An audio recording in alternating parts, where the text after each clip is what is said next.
I've been wanting to make a video about this topic for a while now because it is so important and it's something that seriously makes a massive difference in GAMSAT essays. There's a common theme that I see in GAMSAT essays where my higher scoring students generally have more of this and my lower scoring students generally have less of this or none of this.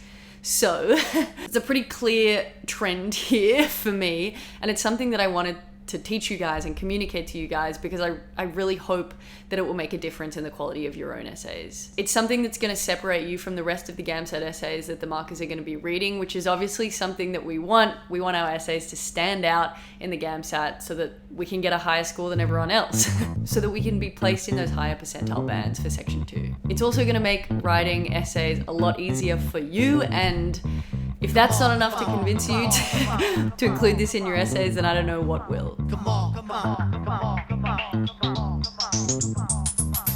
A hard time if your motion is still. Let me move some things around because the lyrics is in. Hi guys, welcome back to the channel. If you're new here, hello and welcome. My name's Kay Robson. I'm a GAMSAT Section 2 tutor and prospective medical student. I make YouTube videos about GAMSAT Section 2 and generally about my pathway to medicine in Australia. So if you're not already subscribed, please click that subscribe button below. We're almost at 1,000 subscribers and I'm so excited to get there finally. Thank you to everyone who watches these videos. I hope this helps you. And without further ado, let's get into it. Actually, before we go on, I did want to say one quick thing. I am a GAMSAT tutor and I'm still taking a couple students, but I'm so busy with students at the moment and I'm almost fully booked, so I had to reduce the availabilities of some of my services. You can still book my tutoring services online. The link is in the video description below. If you get in quick, I might be able to take on a couple students more than I already have right now, but there are very limited spaces. So if you would like some help, please get in as soon as you possibly can. Other than that, if you do need extra help, my online course is still available. It has so many exemplar essays plus a run through of basically how I write high scoring essays, including exemplars from myself and from other students who I've tutored who have scored even higher than me in section 2, so above 80 and beyond. There's a bunch of resources in there that will help you write higher scoring essays consistently and properly understand how to do that. So if you do feel like you need some help, that course will always be there if you do miss out on tutoring, and yeah, I hope it will really help you. It's called Essays Made Easy and I'll link that in the video description below.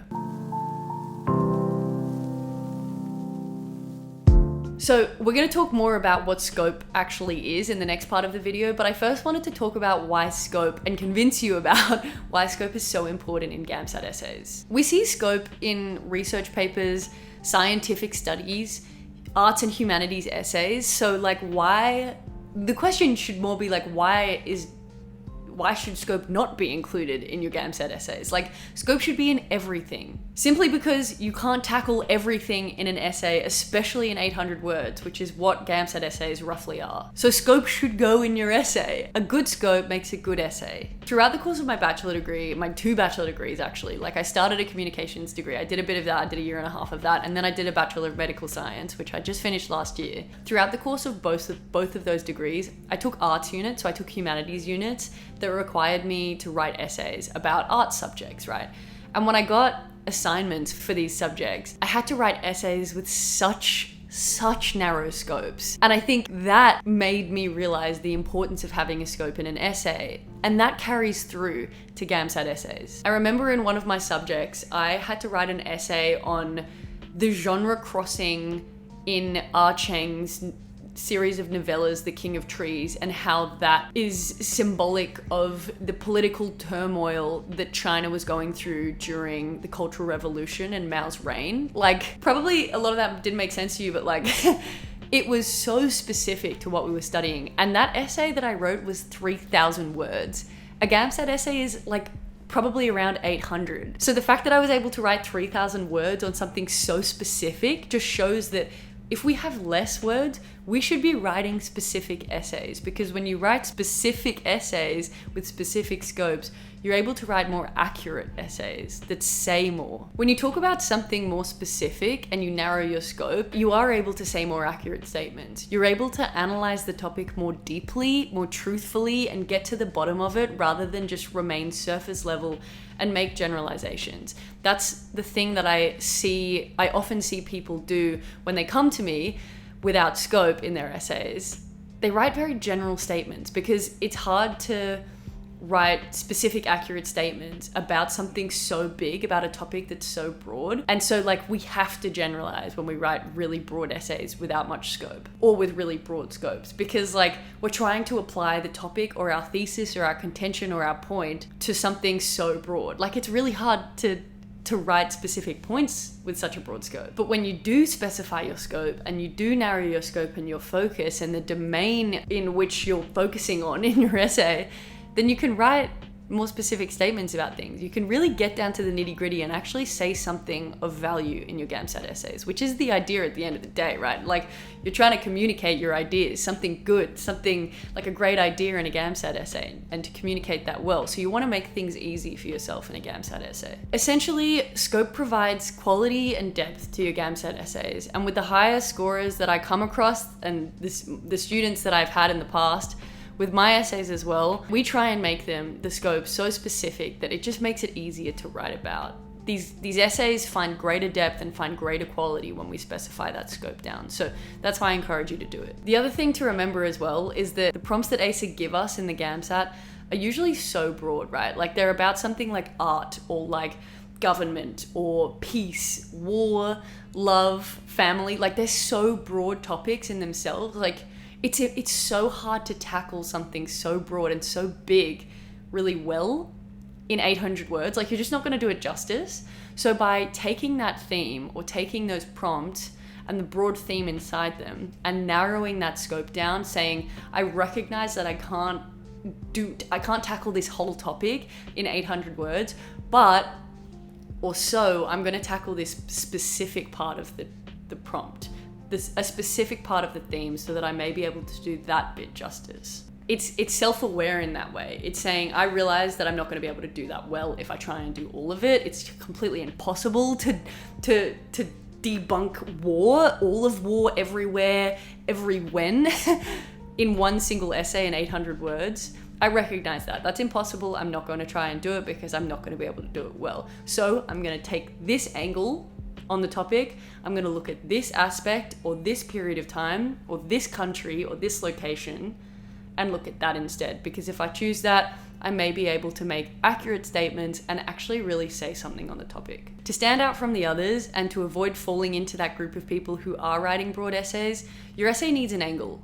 Scope will help you find that angle. When you apply the essay topic found in the prompts to something more specific, a scope that's more specific, your essay will stand out from the others. And that's the ultimate goal in GAMSAT. You want your essay to be the one that they remember, to be the one that they give that high score to. So let's talk more about what scope actually is. So, what the heck even is a scope anyway? Essentially, the scope of an essay is the focus of an essay. It's the domain of an essay. It's where you're looking at. A scope sets the parameters on the areas that need to be discussed in an essay, or the areas that will be discussed in an essay. Like I said, it's saying I'm going to be focusing specifically on this aspect of the topic because I can't address all of it well. From what I understand scope to be, and from what I see scope as in your essays and my own, is that scope is usually a time, a location, a population, or all three. Or it could also be an angle or a perspective or a lens or a framework or a theory that you're drawing on to look at in your essay. A lens, a framework, or a theory might be something like, through an existential lens, I'm going to analyze the concept of gender as found in Simone de Beauvoir's, or in French society in the 1920s or something. In terms of a location or time or population or all three, it could be something like Western democratic societies. That's a great scope. That's a common scope. That's what I see a lot of people using in GAMSAT essays, but you don't necessarily have to do that. It could be China in the 1960s. It could be Pakistan today. It could be the youth, like young women in Australia in the 1900s. It could be Indigenous Australians in modern Australian society. It doesn't really matter what your scope is at the end of the day, but if you have a scope, if you have a focus area, you're already setting yourself up to write a better essay, to write an easier essay to write and to read. Like it's about something real that we can actually see and tackle in 800 words, something that we can really break down, something that's not so abstract and, you know, up in the clouds, but something that's grounded, something real, something that we can look at and visualize. conceptualized. Often a scope is introduced in the introduction. It should be introduced in the introduction of a task A at least. So the way that I structure my task A's is that I might like have a hook or something, and then the next thing that I do is introduce the context, and that's where you put in your scope. So in the next, like in the first couple of sentences, like within the first 5 sentences of your introduction, your scope should be in there. It should be visible. You should be saying, this is where I'm going to be focusing my essay. Like, you don't have to say it so explicitly like that. Like, in my essay, I will be talking about this. I see some people do it like that, and that's fine if you'd like to do that. But like, you can also just say something like, in modern Western democratic societies, the notion of liberalism like rings true. Like, that's a scope. You've already put a scope in. You've put a focus area in. The reason that you should include it so early on in your essays is because your points and your whole contention will draw from this. Like, your thesis will draw from your scope, because a thesis is a conclusion. It's the central argument that you're making. If you want to know more about what a thesis is, you can watch this video here. And if you also need help on like the general structure of the introduction, you can also click here. When you decide on your points and your thesis for the essay, they're going to be valid because of the scope that you've analyzed, right? Like, often they're situated within the scope that you're talking about. Your thesis doesn't have to be general either. Like, it can be, but it can be within your scope. That's why scope is so powerful and so important, because it can help you come up with your ideas and your points and your thesis for your essay, which are just critical parts of any argumentative essay, or any essay in general. I say any essay in general because scope is also important in task B essays. If you use a reflective structure, which like I use, which you can watch a bit about here, then in that 3rd paragraph, you might want to relate your story to wider society. And I always include scope in that paragraph as well. Usually my scope will come from the first 2 paragraphs within that essay. So if I'm talking about like my experience growing up in Australia, I'll probably talk about like modern Australia as my scope, you know, and then I'll analyze the topic in that wherever I want to, right? But like, a scope should be relevant to the story, you know? So scope is important there even as well. And scope again will help you say something real, something more specific, rather than just like generalize and make your point too broad. It's so important in that way. What I do suggest though is to keep reminding the reader of your scope throughout the entire essay and not just in the introduction. So I include scope again in my topic sentences, in my argumentative task A paragraphs, and even in the conclusion again if I want to, but constantly throughout to remind the reader where we're focusing. If you want to read more about what scopes actually are, you can just like Google it, and there's heaps of resources online. Like, what I've said here is pretty much just like a general introduction into scopes, but read more about it. Like, by all means, go and understand it better for yourself, because it will all contribute to the increasing quality of your GAMSAT essays.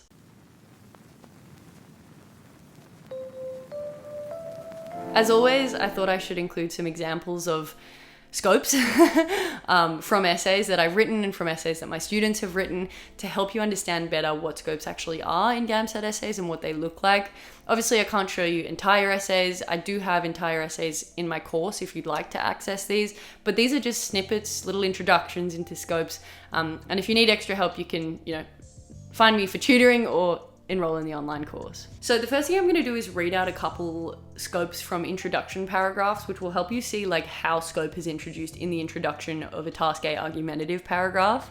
The first one's from an essay that I just wrote as a practice last year, and the focus was on liberal democracy. So see if you can spot the scope here. Liberal democracy has served us for centuries, but it is now at threat and may very well find its downfall. Liberal democracy is the system of government that operates within most contemporary Western societies and marries the concepts of liberalism and democracy. Liberalism has its roots in the 18th century philosophers like John Locke, author of The Social Contract, and the ideals of the French Revolution, liberté, égalité, fraternité. Of course, the scope in that is not only liberal democracy, but also contemporary Western societies, and I've sort of introduced the history of Western societies as well, and liberalism and democracy within that. So that's what the scope is there. The next one is about art. To be fair, this one could be even more specific, but I do introduce it later on, so see if you can spot it. Art is a pure form of human expression. This is the beginning of the essay. Paintings, dances, songs, poems, essays, we instill spaces with meaning. Art is the soul of humanity bursting out from within. It is relentless, at times unreasonable, stuck in time, but free. In Australia, art has been created for centuries to record significant moments, individual and nation sentiments, and convey interpretable or uninterpretable cultural cultural messages to community, local or foreign. So obviously that one's art and in Australia. I could have picked a specific type of art, to be fair, as well. But you know, we live and we learn. And the next one, the land of the free and the home of the brave. This one's from my student. It's this statement that is often tied together into the political philosophy of the United States of America. And largely it encapsulates the ubiquity of liberty and freedom that has characterized the development of Western societies over the past millennium. So that one's not only the United States of America, but also the development of Western societies over the past millennium, right? We've got time, we've got population, we've got groups of societies, and we've got a country. So there's lots in there as well. So they're kind of snippets of scopes within the introduction. So notice how those scopes are introduced within like the first few sentences of the essay. It like, by doing so, they waste no time. They say like, yes, I'm responding to the prompts for sure. I'm not forgetting about the theme of the actual prompt, but I'm honing in my focus already. I'm honing in my scope already because like, let's get down to it. We don't have that much time to waste. The next place that I introduce scope as well is in the topic sentences of my body paragraph. So that's within body 1 and body 2 of my task A argumentative.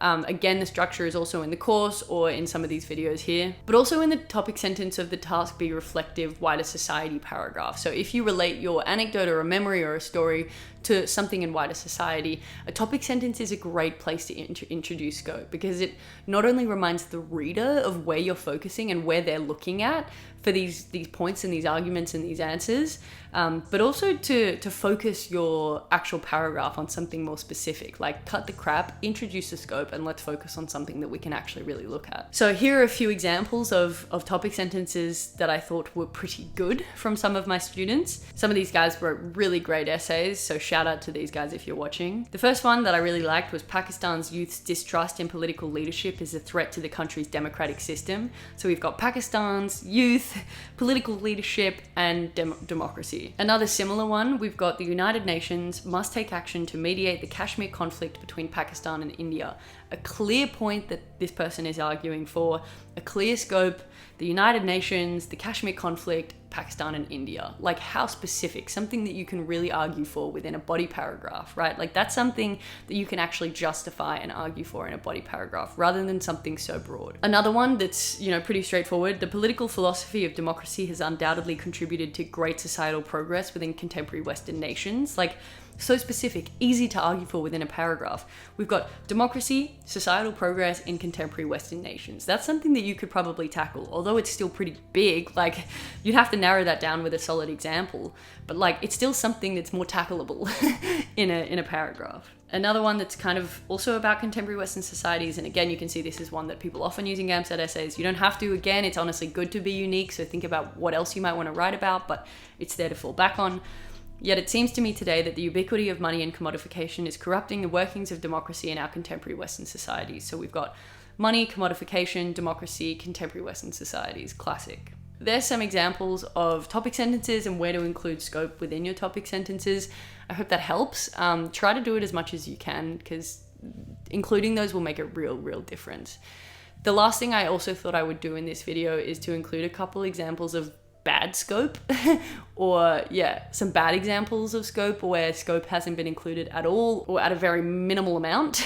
And then I've kind of like changed them and adapted them just like based on some ideas that I could quickly think of to try and fix them or to make them a bit better or a bit narrower, to make them about something that you could probably actually tackle in an essay or in a paragraph. And hopefully you can see the difference about how to focus your essays on something a little bit more specific, which will make it, again, easier for you to write and analyze, but also for the easier and more enjoyable for the reader to read. Like when you narrow the scope, you make it more interesting as well. You make your essay actually have the ability to say something meaningful, about something real, about something specific. And I don't doubt that if you start to work on your scope, you'll start to see higher marks in your GAMSAT essays. So have a think about that. I hope that helps you. If you do have any other questions, please feel free to leave a comment below. You can discuss this as well below. I'm happy to. Otherwise, reach out to me, message me, sign up for tutoring, sign up for the course, whatever you need to help you improve that GAMSAT Section 2 score. I'm here to help you if you do need it. So yeah, I appreciate you watching till the end of this video as well if you have. And yeah, I'll see you for the next video very soon. So girls move it around. If you see your main dog, get the brother a pound and just come on, just breathe, stop, for real, and Give it what you got, just